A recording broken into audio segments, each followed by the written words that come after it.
Hello नमस्कार दोस्तों। MR के परिवार में आप सभी का स्वागत है। हम सभी आपके लिए लेके आ रहे हैं हथियार सीरीज, जो कि विशेष रूप से आपको डीआरडीओ और आईओसीएल के लिए कारगर साबित होगी। तो जिस प्रकार डीआरडीओ में हथियार तैयार किए जाते हैं, उसी प्रकार एमआर के स्टडी में आप सभी के लिए क्वेश्चनों को ऐसे तैयार किया जा रहा है जैसे आप दुश्मन के लिए हथियार होते हैं, वैसे ही आपकी एग्जाम के लिए ये क्वेश्चन साबित होंगे। तो देख लीजिए आप इसी में। तो सबसे पहले हम देखते हैं, ये आपके लिए मोटिवेशन है। तो ये कुछ लाइन दी हुई हैं जो कि एपीजे अब्दुल कलाम द्वारा कहा गया है या लिखा गया है। तो समझ लीजिए आप कि अगर आप पहली बार कोई कार्य करते हुए फेल हो जाओ तो निराश मत होना। अगर आप पहली बार कोई कार्य करते हुए फेल हो जाओ तो निराश मत होना, क्योंकि मेरे हिसाब से फेल का मतलब फर्स्ट अटेम्प्ट इन लर्निंग। क्योंकि जो मेरे हिसाब से अर्थात एपीजे अब्दुल कलाम के हिसाब से क्या था कि फर्स्ट अटेम्प्ट इन लर्निंग। तो जो फर्स्ट अटेम्प्ट होता है वो आपके किसके लिए होता है? सिर्फ सीखने के लिए होता है। तो आप उससे हताश मत होना, निराश मत होना। तो कुल मिला के कुछ भी हो, आप तैयारी करते रहें और लगातार आगे बढ़ते रहें। तो इसी सीरीज में देखते हैं अगला क्वेश्चन। जैसे थियोसॉफिकल सोसाइटी के संस्थापक कौन थे? तो जो थियोसॉफिकल सोसाइटी थी उसका संस्थापक कौन था, तो इसके बारे में हम बात करेंगे। कौन सी सोसाइटी है आपकी? Theosophical society. तो इसके संस्थापक की बात करते हैं। तो इसके संस्थापक कौन थे? यहाँ पे मानो ऑप्शन दिए हुए हैं आपका, जस्टिस रानाडे, एनी बेसेंट और मैडम ब्लाटोवस्की और बाल गंगाधर तिलक। तो इसमें जो सही आंसर होगा वो आपका क्या होगा? मैडम ब्लाटोवस्की। अब बात करते हैं मैडम ब्लाटोवस्की के बारे में और इस थियोसॉफिकल सोसाइटी के बारे में। तो जो थियोसॉफिकल सोसाइटी थी, इसकी स्थापना कब हुई? जो स्थापना हुई थी इसकी कितने में हुई थी? 1875 ईस्वी में। किसमें? 1875 ईस्वी में। और अब ये पूछे 1875 में स्थापना हुई, लेकिन हुई कहाँ थी? तो न्यूयॉर्क शहर। कहाँ पे? न्यूयॉर्क शहर में। और ये न्यूयॉर्क शहर पड़ता कहाँ है? कहाँ पे हुई थी आपकी? न्यूयॉर्क।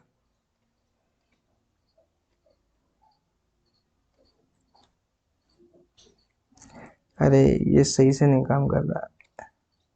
तो यहाँ देख लीजिए कहाँ पे हुई थी? न्यूयॉर्क। तो न्यूयॉर्क में स्थापना हुई थी। और न्यूयॉर्क कहाँ पड़ता है? यूएसए में। कहाँ पड़ता है? यूएसए में। तो इसके बाद और भी देख लीजिए आप। और भारत में इसका प्रचार प्रसार किसने किया था? एनी बेसेंट ने। भारत में प्रचार प्रसार किसने किया था?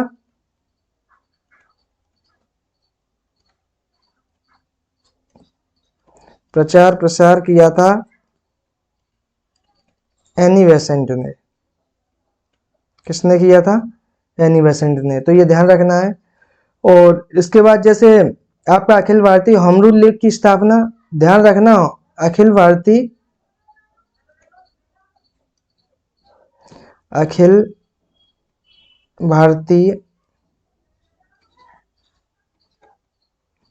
होम रूल और लीग की स्थापना किसने की थी?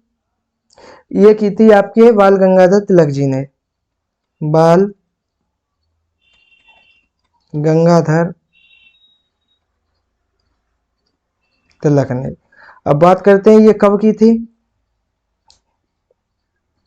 कब की थी ये? 1916 में। तो ये हमें ध्यान रखना होगा कि जो भी थियोसॉफिकल सोसाइटी है इसके संस्थापक कौन है? मैडम ब्लाटोवस्की है, जिसकी स्थापना कब हुई थी? 1875 में हुई थी। कहाँ पर हुई थी? तो न्यूयॉर्क शहर में हुई थी।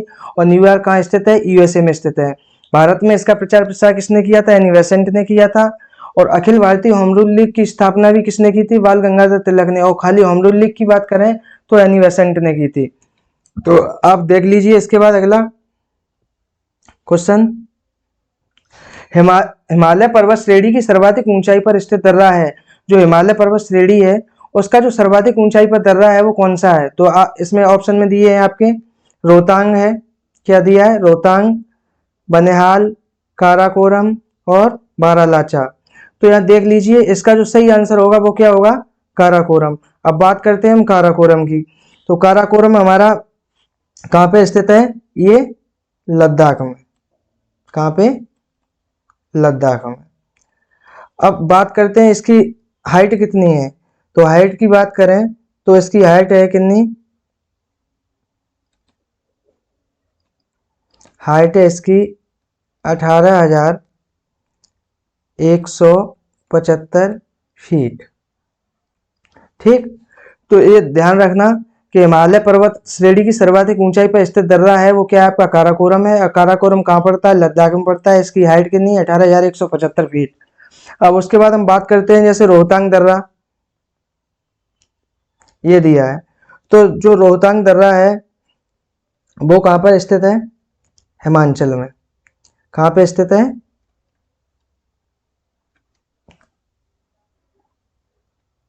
हिमाचल प्रदेश में।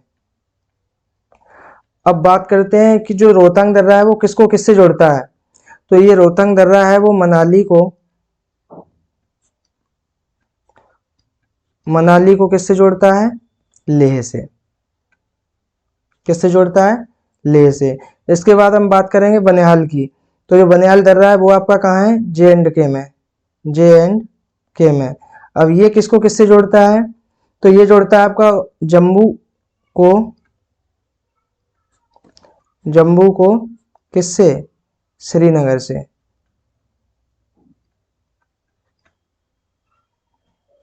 जम्मू को श्रीनगर से। अब उसके बाद आपका एक बचा ये बारालाचा। बारालाचा देख लो।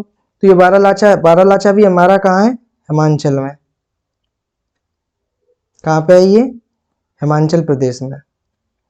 अब बात करते हैं ये किसको किससे जोड़ता है, लेह से किसको जोड़ता है, मनाली। लेह को मनाली से। तो ये बात चारों की हो गई। तो सबसे सर्वाधिक ऊंचाई पर दर्रा कौन सा है, काराकोरम है। और काराकोरम ये कहाँ पड़ता है, लद्दाख में, जिसकी हाइट कितनी है, 18,175 फीट। और उसके बाद हम बात करते हैं जैसे रोहतांग दर्रा। रोहतांग दर्रा हमारा कहाँ है, हिमाचल प्रदेश में। हिमाचल प्रदेश में है। और इसका जो हिमाचल प्रदेश में है, लेकिन ये किसको किससे जोड़ता है, तो मनाली को लेह से जोड़ता है। अब बात हम करते हैं अगले की। तो ये हमारा क्या है, ये क्या कहते हैं, बनिहाल। बनिहाल कहाँ पे पड़ता है, J&K में। ये किसको किससे जोड़ता है, जम्मू को श्रीनगर से जोड़ता है। उसके बाद बारालाचा है, ये हिमाचल प्रदेश को लेह, हिमाचल प्रदेश में स्थित है। और लेह को कहाँ से जोड़ता है, मनाली। इसके बाद अगला देखते हैं कि रबड़ की खेती के लिए आवश्यक तापमान क्या होगा। तो what is temperature required for rubber cultivation. तो यहाँ देख लीजिए आप, जो रबड़ की खेती होती है उसके लिए आवश्यक तापमान क्या होता है, रिक्वायर्ड टेम्परेचर क्या होता है। तो इसके लिए रिक्वायर्ड टेम्परेचर आपका ये ऑप्शन में दिए हैं, 25 दिया है आपका, 30 दिया है, 35, 40, 45। तो आप देख लीजिए इसका सही आंसर क्या होगा, 30। अब हम बात करते हैं रबड़ की खेती के लिए। तो रबड़ की खेती के लिए जो उपयुक्त मिट्टी होती है, मिट्टी वो कौन सी होती है, गहरी दोमट मिट्टी। गहरी दोमट मिट्टी। तो ये हो गया। अब बात करते हैं कि विश्व में सबसे बड़ा रबड़ का उत्पादक कौन है। विश्व में उत्पादन में प्रथम कौन है, उत्पादन में प्रथम। तो ये हमारा क्या है, थाईलैंड। क्या है, थाईलैंड। और थाईलैंड की राजधानी कहाँ है, ये आप कमेंट में बताएंगे। ठीक, अब उसके बाद देख लीजिए अगला कुछ। और यहाँ अब हम भारत की बात करेंगे। तो भारत का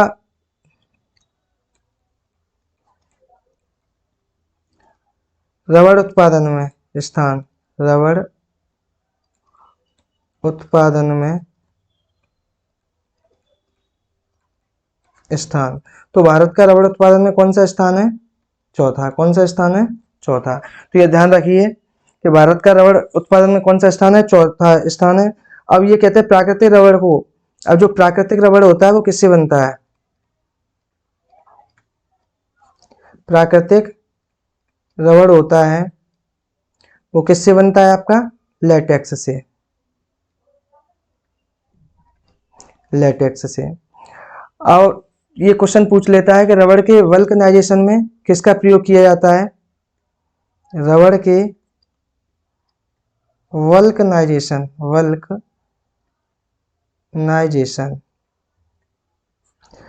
तो किसका होता है? सल्फर का, सल्फर। अब इसका प्रतीक क्या होता है? एस। परमाणु क्रमांक कितना होता है? 16। और परमाणु भार कितना होता है? 32। तो ये भी ध्यान रखना। इसके बाद देखते हैं हम अगला क्वेश्चन। तो भारत में पहला जीव आरक्षण क्षेत्र कहाँ स्थापित किया गया? तो भारत, यहाँ पे देख लीजिए आप। तो where was the first animal reservation area established in India? तो भारत में जो भी पहला जीव आरक्षण क्षेत्र है, कौन सा है ये? भारत में पहला जीव आरक्षण क्षेत्र। तो यहाँ देख लीजिए आंसर क्या क्या दिए हुए हैं आपका, कहाँ कहाँ दिया गया है। तो मेघालय, अंडमान एंड निकोबार, नीलगिरी और आपका है रणथंभौर। तो यहाँ ध्यान रखिए, इसका जो सही आंसर होगा वो बताएं। तो इसका सही आंसर आपका क्या होगा? नीलगिरी। क्या होगा? नीलगिरी। और जो नीलगिरी है वो किस, जो आपकी नीलगिरी है वो किस पहाड़ी की सर्वोच्च चोटी है? जैसे नीलगिरी पहाड़ी की सर्वोच्च चोटी कौन सी है? दोदा बेटा। और क्या है? नीलगिरी जो पहाड़ी की सर्वोच्च चोटी है वो क्या है? दोदा बेटा। अब बात करते हैं हम नीलगिरी की। तो जो नीलगिरी पहाड़ी है, जैसे ये देख लीजिए, जैसे ये नक्शा है आपका, जैसे यहाँ है ये आपकी क्या है? नीलगिरी।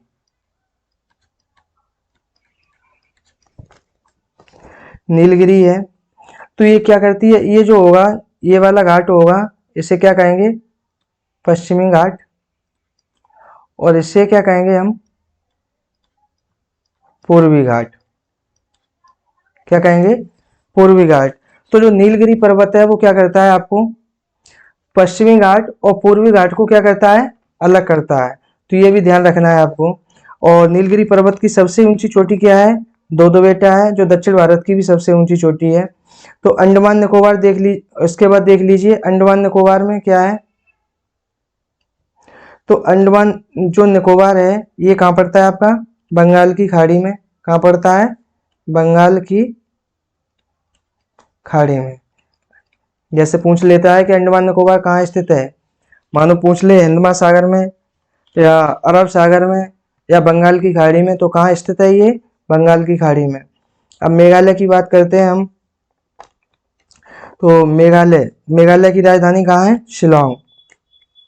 और जो रणथंभौर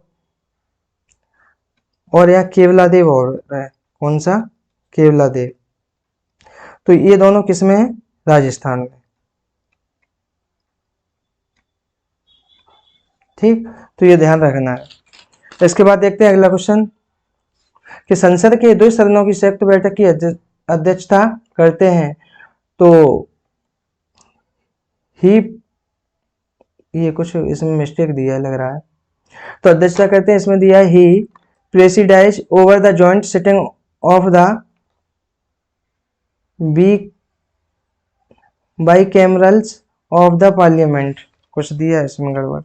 तो यहाँ देख लीजिए, इसका जैसे दिया है कि संसद के 2 सदनों की संयुक्त बैठक की अध्यक्षता कौन करते हैं। तो संयुक्त बैठक की बात करते हैं, तो संयुक्त बैठक बुलाता कौन है? तो संयुक्त बैठक, जो जॉइंट सिटिंग होती है, संयुक्त बैठक बुलाता है आपका कौन? राष्ट्रपति। कौन बुलाता है? राष्ट्रपति। अब संयुक्त बैठक, जो दोनों सदनों की संयुक्त बैठक बुलाई जाती है, जिसमें लोकसभा प्लस राज्यसभा के दोनों के मानो सदस्य भाग लेते हैं। और ये बुलाता कौन है आपका? राष्ट्रपति बुलाता है। और ये किस अनुच्छेद में दिया है? किस आर्टिकल में दिया है? तो ये जॉइंट सिटिंग वो किस में दी है? 108, आर्टिकल नंबर 108 में दिया है। अब बात करते हैं, अब इसकी अध्यक्षता कौन करता है? तो अध्यक्षता आपका कौन करेगा? Speaker of Lok Sabha. कौन अध्यक्षता करेगा? Speaker of Lok Sabha. तो जैसे चेयरमैन ऑफ राज्यसभा, तो जो राज्यसभा का चेयरमैन होता है, अर्थात राष्ट्रसभा का चेयरमैन कौन होता है? उपराष्ट्रपति। जो राज्यसभा का चेयरमैन होता है वही आपका क्या होता है? वाइस प्रेसिडेंट होता है। अब जो स्पीकर ऑफ लोकसभा, ये क्या करता है? संयुक्त बैठक की अध्यक्षता करता है। ठीक, संयुक्त बैठक की ये तो अध्यक्षता करेगा। अब प्रेसिडेंट ऑफ इंडिया ये क्या करता है? बैठक को बुलाता है। संयुक्त बैठक को बुलाएगा किसके तहत? आर्टिकल 108 के तहत। अब देखो प्राइम मिनिस्टर ऑफ इंडिया, तो ये क्या होता है? ये लोकसभा में सत्ता पक्ष का नेता होता है। ये सत्ता पक्ष का नेता होता है। और दूसरी बार एक ज्यादातर क्वेश्चन आपको पूछा जाता है और लड़के उसमें फंस भी जाते हैं कि प्राइम मिनिस्टर को सैलरी क्या होती है, या प्राइम मिनिस्टर को सैलरी क्या मिलती है? तो प्राइम मिनिस्टर की सैलरी वही होती है जो कि एक लोकसभा सदस्य की होती है। लोकसभा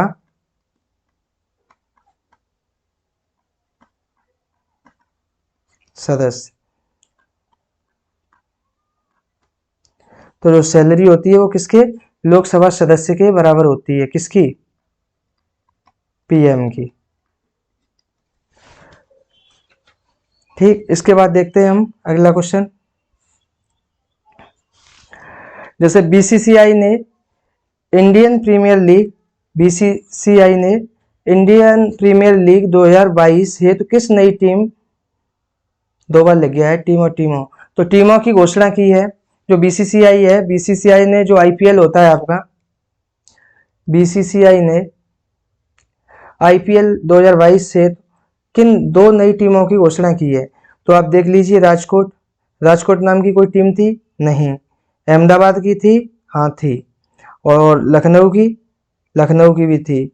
तो कुल मिला के यहाँ क्या दिया है? अहमदाबाद की भी थी, लखनऊ की थी। और डी आंसर आपका क्या दिया है? बोथ, बी एंड सी। तो हम बात करते हैं, देखो ये अहमदाबाद की। तो अहमदाबाद टीम का जो कप्तान था वो कौन था आपका? हार्दिक पांड्या। कौन था? हार्दिक पांड्या।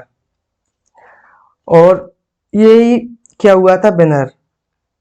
यही वाली टीम जो आपकी क्या थी? अहमदाबाद वाली ही टीम आपकी क्या हुई थी? विनर हुई थी। और ये सत्र कौन सा था? जो 2022 वाला था, 2022 वाला एडिशन कौन सा था? तो एडिशन ये कौन सा था? 15वां एडिशन था। कौन सा? 15वां। तो ये ध्यान रखिए, 15वां एडिशन था ये वाला। अब हम बात करते हैं लखनऊ की। तो लखनऊ का कैप्टन कौन था? लोकेश राहुल।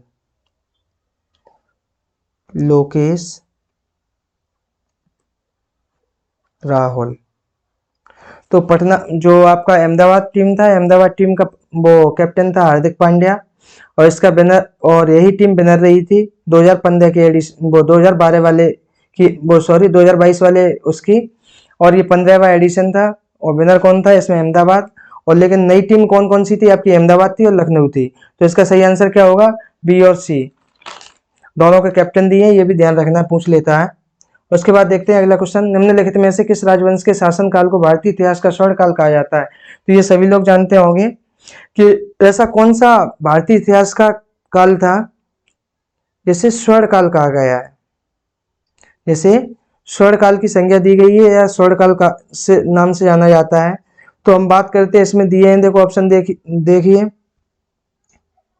प्रतिहार डेंसिटी अर्थात प्रतिहार वंश, लोधी डेंसिटी तो लोधी वंश, और गुप्त डेंसिटी तो गुप्त वंश, और सेना या सैन डेंसिटी तो सैन वंश। तो इसका जो सही आंसर होगा वो क्या होगा आपका? गुप्त वंश या गुप्ता डेंसिटी। तो बात हम देख लेते हैं इसमें। तो गुप्त वंश का संस्थापक कौन था?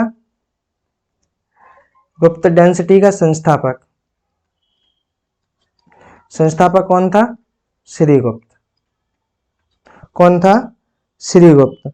अब जो गुप्त डेंसिटी थी वो कब से कब तक रही? कब से कब तक रही? 275 से ईस्वी से 550 ईस्वी तक। तो जो गुप्त डेंसिटी थी तो उसका संस्थापक कौन था? श्रीगुप्त था। और इसका जो गुप्त वंश था वो कब से कब तक रहा? 275 से लेके 550 ईस्वी तक। और इसी का एक शासक था जिसे शक्तिशाली शासक जाना जाता था, उसका नाम था समुद्रगुप्त। वो पूछ लेता है कि गुप्त वंश का सबसे शक्तिशाली शासक कौन था? समुद्रगुप्त। और समुद्रगुप्त को किस नाम से और जाना जाता? भारत का नेपोलियन। भारत का नेपोलियन। तो ये ध्यान रखना है कि भारत का नेपोलियन किसे कहा जाता है? तो समुद्रगुप्त को। अब बात करते हैं जो गुप्त काल में, गुप्त काल में अब देखते हैं जो स्वर्ण मुद्राएं थी। कौन? स्वर्ण मुद्राएं। तो स्वर्ण मुद्राओं को क्या कहा जाता था गुप्त काल में? दिनार। क्या कहा जाता था? दिनार। और चांदी के सिक्कों को क्या कहा जाता था? चांदी के सिक्कों को।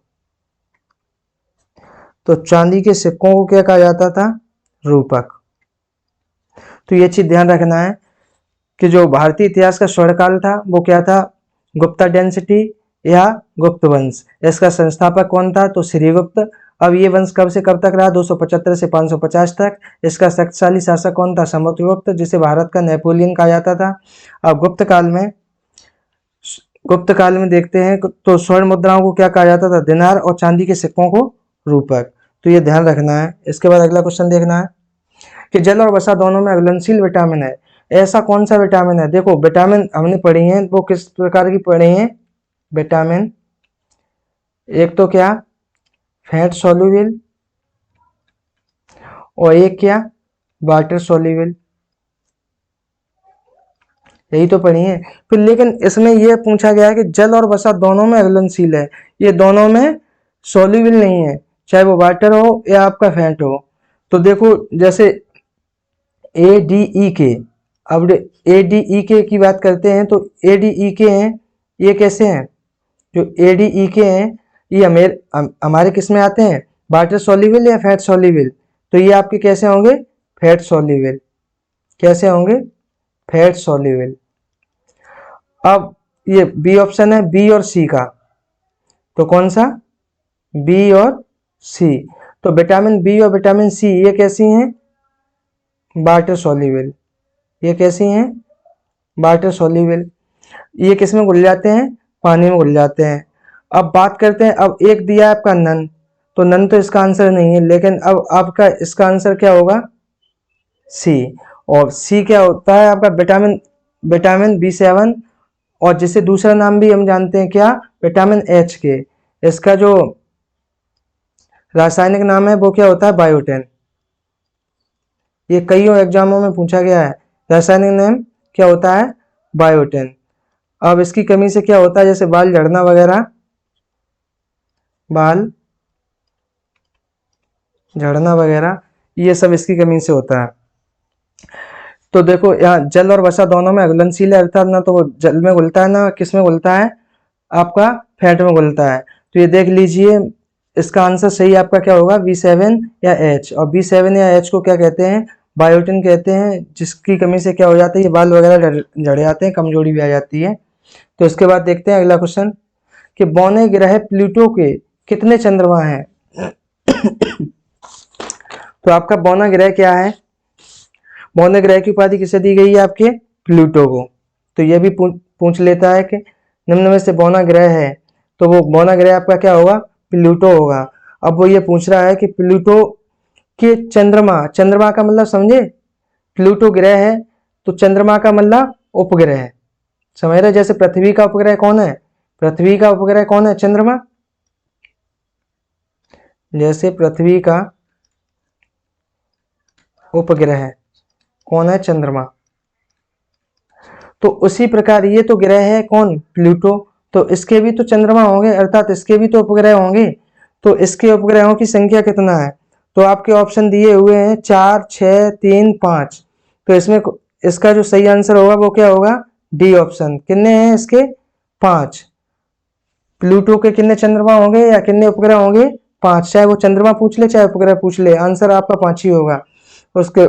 अब ये देख लीजिए कि जो प्लूटो उपग्रह है, जो प्लूटो है, क्या इसे वर्तमान में हम ग्रहों में शामिल करते हैं? नहीं करते, क्योंकि इसे 2006 में ग्रहों की श्रेणी से बाहर कर दिया, क्योंकि यह अदृश्य हो गया, क्योंकि यह अदृश्य हो गया। तो ये कारण है कि 2006 में ये ग्रहों की श्रेणी से बाहर कर दिया, क्योंकि ये अदृश्य हो गया है। अब हम बात करते हैं कि सबसे ज्यादा अगर ग्रह हैं तो किसके हैं?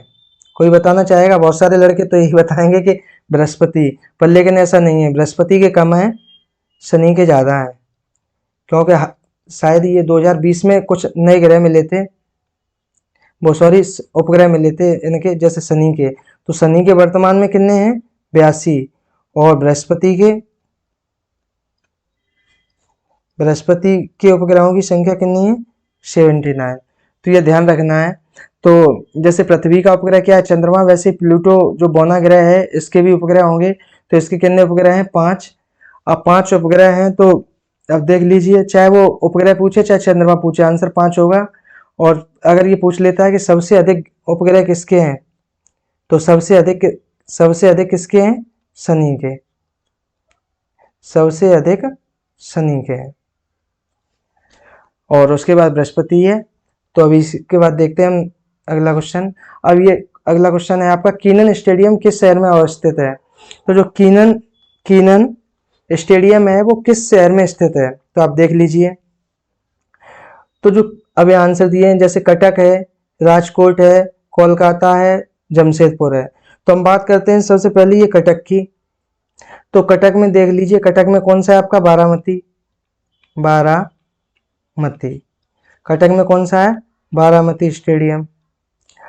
अब राजकोट में देख लीजिए, तो राजकोट में तो आपको पता ही होगा, राजकोट में क्या है? माधवराव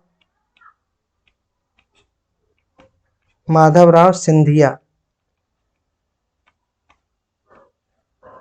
माधवराव सिंधिया स्टेडियम कहाँ है आपका? राजकोट में।